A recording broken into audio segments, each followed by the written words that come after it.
esok kau nak makan apa? Mary Brown. Muka ganas je nak makan Mary Brown. Ya, aku tahu lah kau mulia. Ya Allah. Jom tak set golf.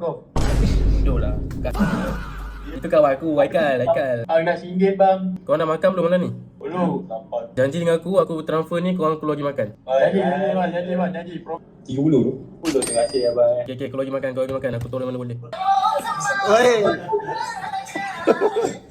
Sika baru. Saya ikut bang. Hei, tak ada lagi lah. Tapi badan satu dengar lagu macam ni tak dengar bang. Okay, selamat. Zack, kan? Oh kenal, dia tak kenal. Dia kan cerita main gym tak? Siapa kata? Tengok kat TikTok lah. Tak ada lah. Cik. Kau pula. Kau kalah. Kau kena makan lah.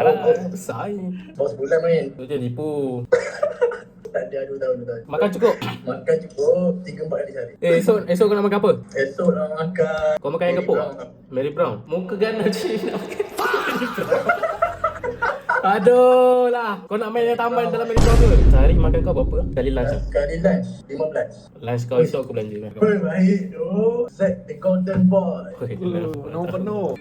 Tu roti kat atas tu. Baik tu. Dah masuk tu. Thank you tu Zack. Esok ada kelas ke? Semoga Habiskan doa lu. semoga setup sentiasa TTP. Awak badan sentiasa solid jadi. Dia pakai payung dah. Macam tu. Nama apa? Nama kau apa? Darwish. Muka handsome, badan elok. Tak ada girlfriend. Kena tinggal. Teruskan gym lah. Dia kaji mas cerita dia. Lagi besar. Yang sebelah tu lupa tu nama apa. Kalau kau tahu dia apa belanja kau? Panggil long lah. Long apa? Pak Long.